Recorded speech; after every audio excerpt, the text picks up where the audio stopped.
হ্যাঁ আজকে বৃহস্পতিবার। তো গুড্ডুটা গুড্ডুটা উঠুক, তাহলে বিছানাটা আজকে গুছিয়ে দিই। কী করবো, বিছানার চাদর পাতবো না, পাতলে তো আবার নোংরা পড়বে। আজকে কি পাতবো না, থাক আজকে পাতবো না। আজকে শুধু আলনাটা গুছিয়ে দেবো, কারণ আলনার উপরে অন্য কাপড় একটা উঠিয়ে দিলে হয়তো নোংরাগুলো পড়বে না।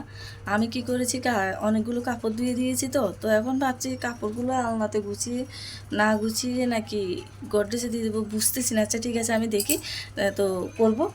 আর এদিকে সোনামোনা উঠুক, আর ওই ঘরে একটু একটু করে গুছাচ্ছি আর কি। এই যে না, ভাবছি এই ঘরে রেখে দেবো, জানি না। এই যে এই ঘরে তো একটা খাট আছেই, তো এখানে রেখে দেবো। ওই যে গুছিয়ে গুছিয়ে আনছি, এখানে রেখে দেবো। আর ভাইকে আজকে সকালেও বলেছি গডরেজটা নিয়ে যেতে, দেখা যাক কী করে উনি। সকাল সকাল এসেছে কাপড় নিতে, ওদের গডরেজ, আমার না। তা আমি বলছি সকালে, বলছি নিয়ে যায় সেটা, কারণ জায়গা হচ্ছে না। তো দেখো না, আমার নিজেরই গডরেজ, ঘরের মধ্যে জায়গাই হচ্ছে না। তো ওটা তো চলো, আজকের ব্লগটা নিশ্চয়ই ভালো হতে চলেছে। তো সবার আশীর্বাদে আর ভালোবাসায়, বড়দের অনেক অনেক আশীর্বাদে, তো যতটুকু আমি আছি সবার আশীর্বাদেই আমি আছি। তো সবার আশীর্বাদে বলতে গেলে সব কিছু দিয়ে আমি ভালোভাবেই আছি। তো চলো, আজকের ব্লগটা অনেক সুন্দর হতে চলেছে, কেউ মিস করবে না কিন্তু। চলো।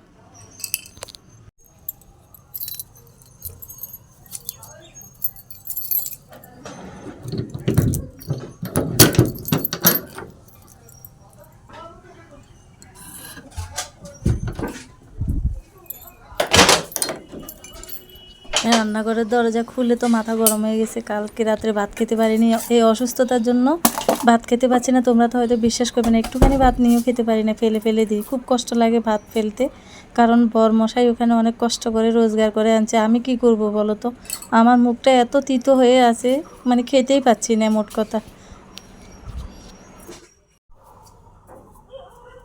তো এদিকে রান্নাঘরের কাজগুলো গুছিয়ে নিয়েছি, নিয়ে ভাবছি না বসে থেকে লাভ নেই।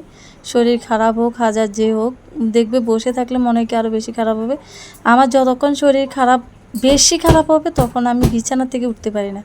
যে আমার একটু ভালো লাগবে তখনই আমি উঠে যাই। তো ভাবছি না বসে থেকে কোনো লাভ নেই, আমি আগে কাজগুলো শেষ করি, এই বিছানার থেকে শুরু করি। তো আজকে বৃহস্পতিবার ভেবেছিলাম ঘর ঝাড়বো না, তো আবার মানে আমার কেন জানি না, আমার যেটা মাথার মধ্যে ঢুকে একবার, ওইটা না করলে আমার আর ভাল লাগে না। তো এখন দেখছি ঘরটা মানে আমার কীরকম কীরকম যেন লাগছে। আজকে বৃহস্পতিবার হোক যে হোক, আজকে ঘর ঝেড়েই দেবো। যেহেতু একটু শরীরটা উঠে দাঁড়িয়ে দেখে একটু ভালো লাগছে, তাহলে ভাবছি না, আমি আজকে এটা আর ছাড়বো না, আজকে ঝেড়েই দেবো। আর উনি উঠে গেছে ঘুম থেকে, উঠে বলছে আমাকে একটু কোলে নাও। তো এই যে আদর করে দিচ্ছি একটু। তো উঠে মানে আমাকে দেখে একটা মুচকি হাসি দিয়েছে, আর ভাবছি কোলে করে নিয়েই আসি।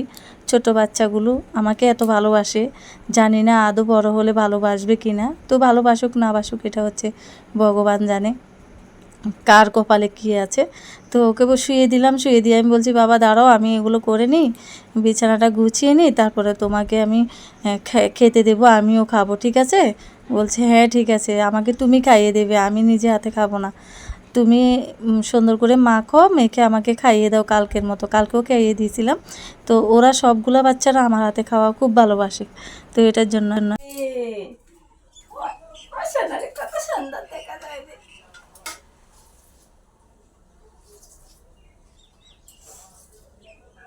বাজিয়ে দিয়ে রাখখানি না আচ্ছা তো খাইবে। আচ্ছা ভাত খাই না, এখানে জল আছে, তুমি উঠাইলে অল্প করে দাও।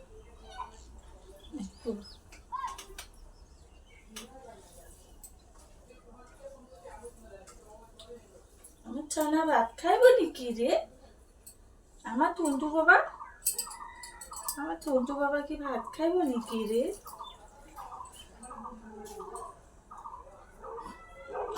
জল খাই না,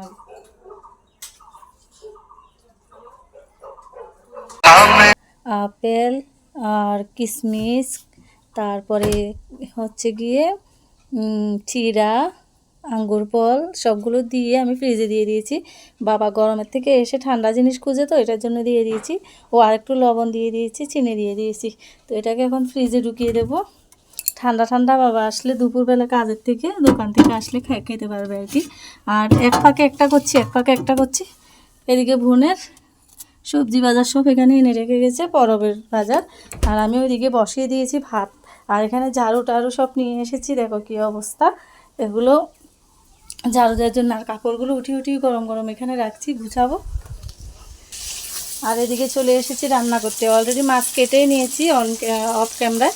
আর এদিকে ভাত হয়ে গেছে অফ ক্যামেরায়। সব কিছু তো আর দেখানো সম্ভব না। আর কাজ করছি একদিকে, এক পাকে একটা একটা করতে করতে তো একদিকে হয়ে গেছে। মাছ ভাজিটা বসিয়ে দিয়েছি। এখন চলে যাব আমি ওই ঘরটা ঝাড়ু দিতে আর ওই ঘরটা গুছাতে। তো মাছ ভাজিগুলো এগুলো হচ্ছে ভাঙন মাছ, গোটা গোটা রেখে দিয়েছি, বাবুও খাবে। আর এত বড় হাঁড়িতে রান্নার কারণ হচ্ছে ওইটা, মাও খাবে হয়তো। তো মাছটা ভাজি হয়ে যাক, এর পাকে আমি আর অন্য কাজ করে নিই।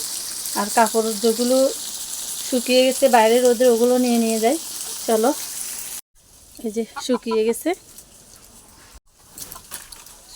উঠিয়ে নেব। আর একটা একটা করে আঙ্গুর খাচ্ছি। এগুলো এখন টালিয়ে রাখবো, পরে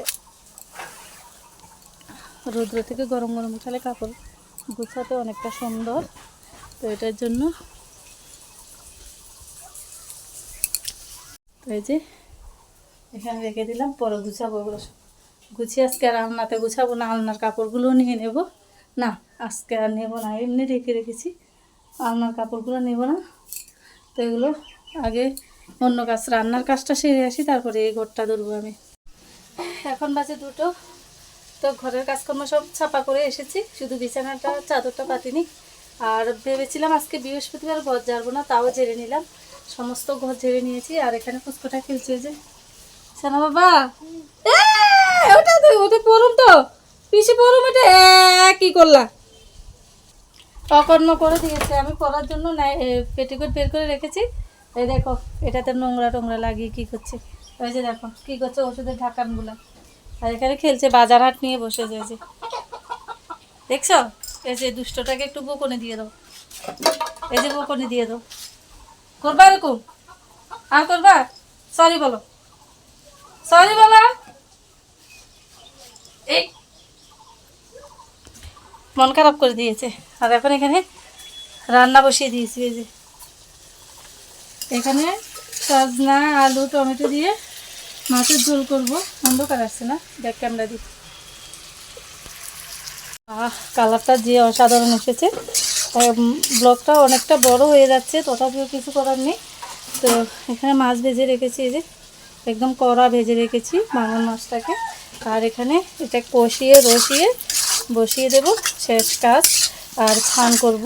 আর মশারিটা বের করে রেখেছি, ওইটা আজকে ধুবো না ধুবো জানি না, গ্যারান্টি নেই। কালকেও ধুতে পারি, আজকেও ধুতে পারি। তো চলো রান্নাটা শেষ করি, আবার দেখা হচ্ছে।